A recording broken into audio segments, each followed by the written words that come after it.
Hey everyone, welcome to week 61. This is day 3. This is Wednesday. This is the third day of our ongoing One Small Brush week. And I think the brush has been super useful. I haven't really run into a lot of trouble using this brush, except for cramping. My hand cramps up like crazy because it's not normal to use just one small brush. So we'll see how we're going to do today. Okay, let's get started. This is going to be day 3. This is our third day of our One Small Brush week.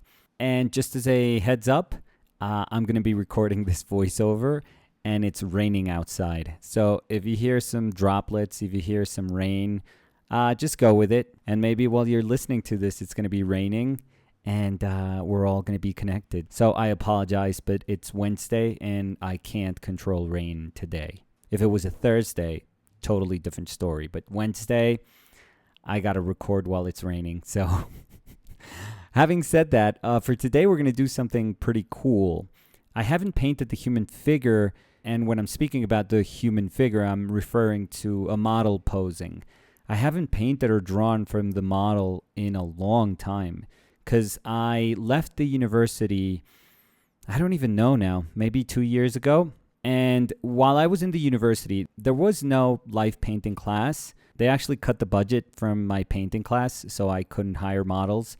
But anyways, and the other class I had was life drawing. So in life drawing, I could always stop at some of my students' drawings, and I could draw right next to their drawings. And that was pretty awesome. It was a really nice way to keep me sharp. But I'm afraid that I haven't worked directly from the model in a very long time. And it's a shame. Oh, no, wait. When I do workshops also, they are from life. At least, pre-pandemic. They were from life. And usually we would have a model. But it's been a long time. At least a little bit over a year. So that's a little too much for me, if I'm being totally honest. Now, I'm of many, many different minds regarding the practice of working from the model. The most traditional side of me says, of course, this is one of the most beautiful things about representation. This is one of the greatest opportunities, particularly when you're working with a very talented model. And by talented model, I mean somebody who is literally comfortable in their own skin. They know their bodies, and I'm speaking about all body types. They know how much they can push their bodies and how they can present themselves through their bodies. They're very confident about what their bodies mean to them, and they're in total control of their bodies. I think that those are the very, very best models. Usually you'll get people that just get naked and stay still, and I guess that's the barest and most simple definition of what life modeling means. But when you meet truly talented models, oh, wow, it's a totally different experience. You're blessed to have this person that is so, again, comfortable and so knowledgeable about their own bodies, about their physicality, that they are a presence. And you realize that the work that you can do, be it a painting or a drawing or a sculpture, to put it simply, could not be if it wasn't for them. So I think the idea of a model nowadays, hopefully, suggests a relationship or demands a relationship that is far more horizontal than the hierarchies that we could see from the past.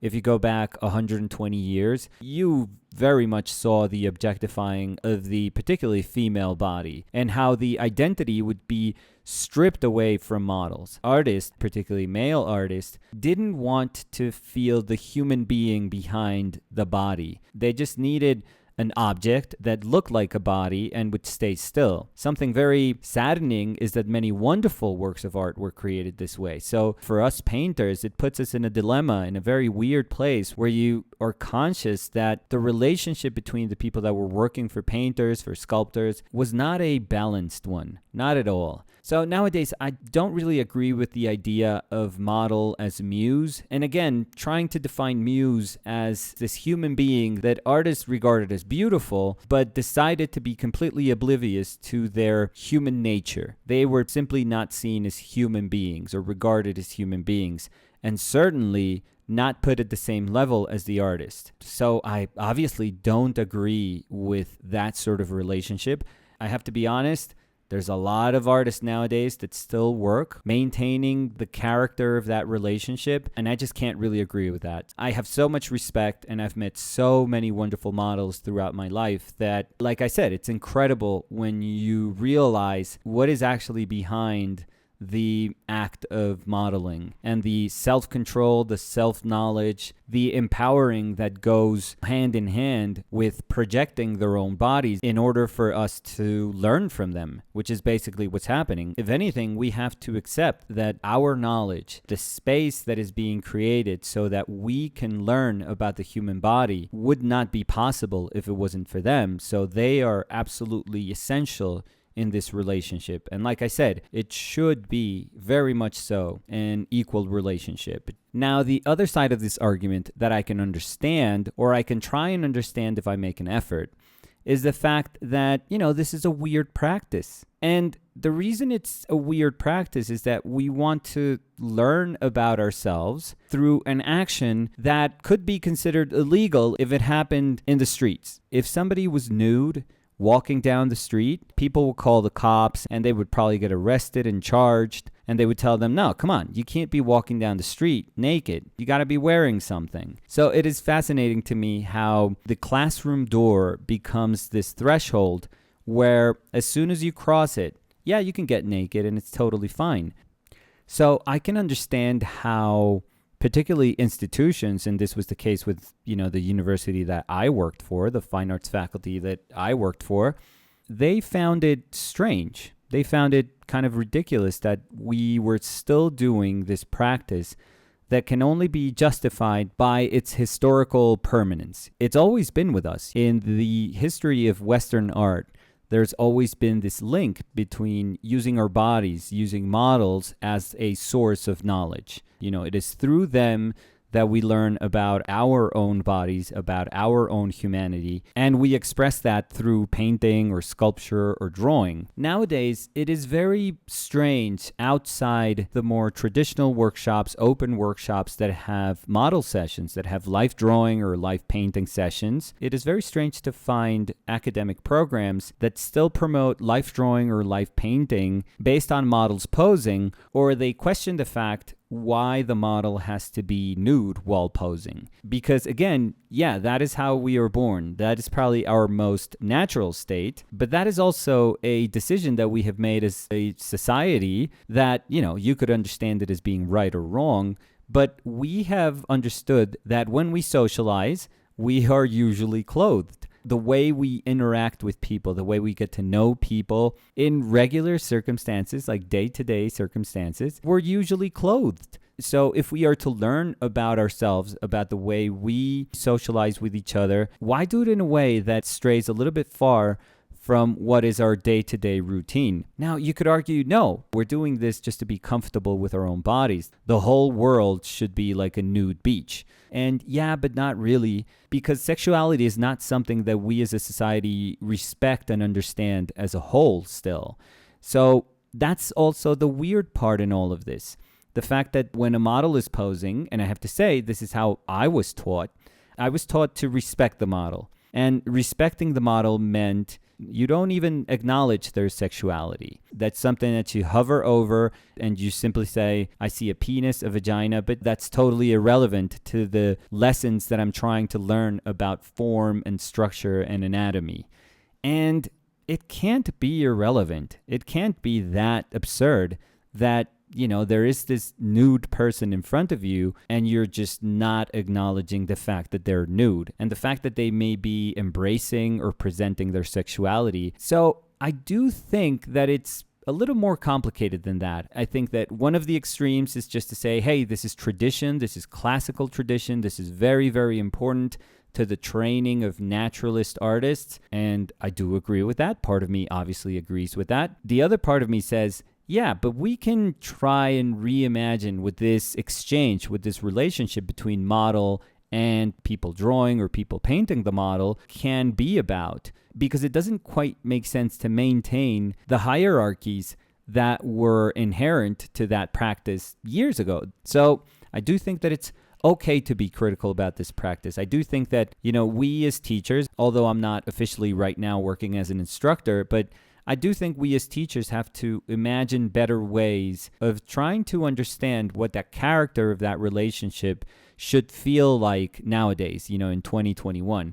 It can't just be, hey, anonymous model, welcome to the class. Here's your model stand. We're going to prop you up and then just stay still. Because if stillness is the only thing that we're expecting from a model, that is horrendous. That's not human. So no, I think we can do better.